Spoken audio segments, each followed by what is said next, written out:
There is an absolutely brutal, undeclared war exploding between two of India's neighbors, Pakistan and Afghanistan. We're talking cross-border strikes, we're talking heavy casualties, and furious accusations are flying back and forth. But behind all the smoke and fire, there's a much, much bigger question at play. So let's just get right into it. Could it be that the real puppet master in this whole mess isn't in Kabul or Islamabad, but in New Delhi? That's the explosive allegation we're going to dig into today, that India has a hidden hand in the chaos that's unfolding between Pakistan and Afghanistan. To really get to the bottom of this mystery, we first have to look at the war that everyone can see. A conflict that's just raging between two countries that, until pretty recently, were supposed to be allies. I mean, just listen to the completely different stories we're hearing from each side. On one hand, you have Pakistan claiming Afghanistan has basically become an Indian colony that's being used to launch terror attacks. And on the other, well, the Afghan Taliban are claiming a total victory, saying they've captured dozens of Pakistani military posts. The truth, it seems, is being fought over just as much as the territory. And this, right here, is where the accusation goes global. And the source for this claim? Well, it's allegedly the American CIA. The allegation is that India is literally using the Taliban as a proxy force to hunt down and eliminate targets inside Pakistan. Now, this takes things from a simple border skirmish to a full-blown, covert shadow war. So, to figure out if there's any truth to this, we actually have to go way back. Because the seeds of today's conflict, they weren't planted last year or even last decade. Nope, they were sown over a century ago with a single line drawn on a map. See, the Durand Line, drawn by the British back in 1893, literally sliced the ethnic Pashtun people between Afghanistan and what would later become Pakistan. And Afghanistan has never accepted it. This bad blood runs so deep that in 1947, Afghanistan was the only country in the entire world to vote against Pakistan joining the UN. Then 1979 rolls around, the Soviets invade, and, well, everything changes. The Soviet invasion was a huge crisis for the world, for sure. But for Pakistan, it was a golden ticket. It was a chance to use American money and American weapons to build up assets inside Afghanistan to achieve what they call strategic depth against their #1 rival, India.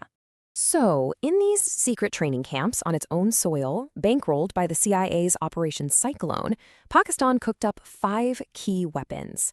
And these weren't just soldiers. These were militant groups like the Afghan Taliban and the Haqqani Network, specifically designed to give Pakistan a foothold in Kabul and a brand new front against India.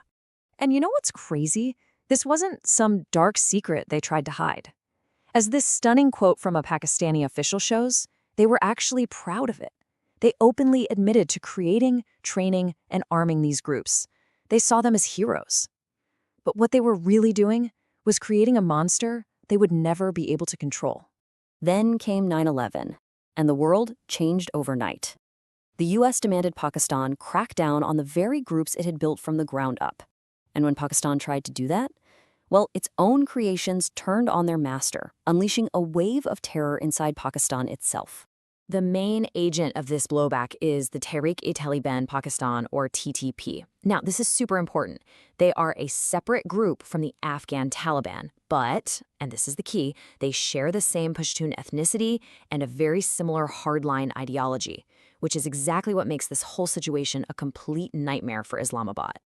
And what did the architects of this whole strategy think about the chaos that followed?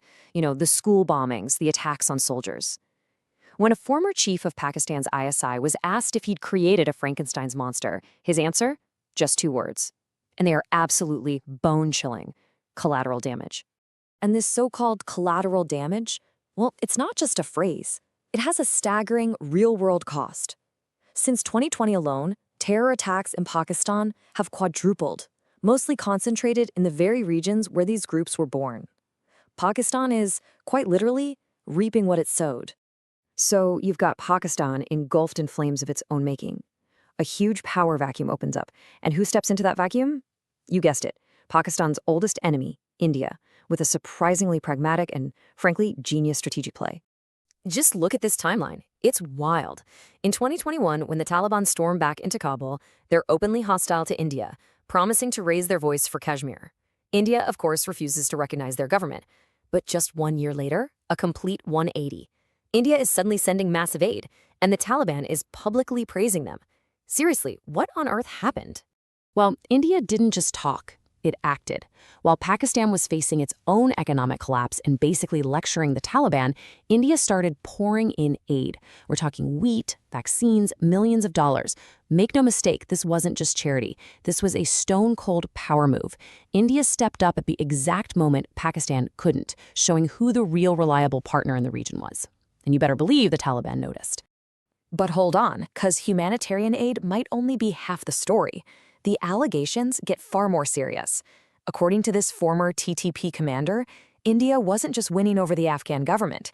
He claims India was also directly funding the TTP, the very group that is terrorizing the Pakistani state. All right, so let's put all the pieces together. We have a deep historical rivalry, a Pakistani strategy that backfired spectacularly, and a super pragmatic pivot by India. This brings us right back to our original question and the new great game being played out in the region.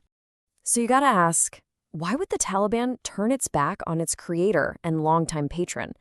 Well, this chart here lays out the logic pretty clearly. Pakistan was broke and was making a lot of demands.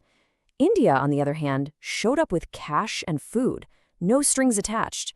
For the Taliban, who were desperate to break free from being dependent on just one country, the choice was kind of simple, wasn't it? Okay, so let's be super clear about this.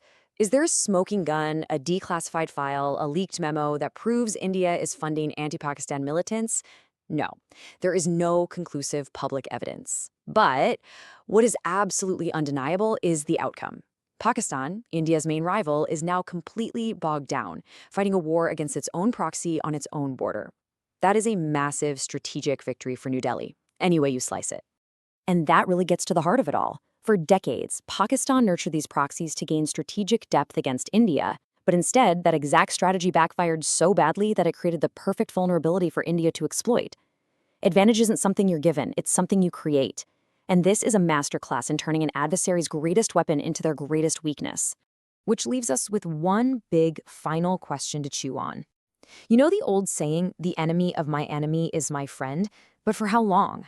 In the ruthless calculus of geopolitics, when a sworn enemy suddenly becomes a pragmatic partner, it really forces us to ask, are there any permanent enemies or are there only permanent interests?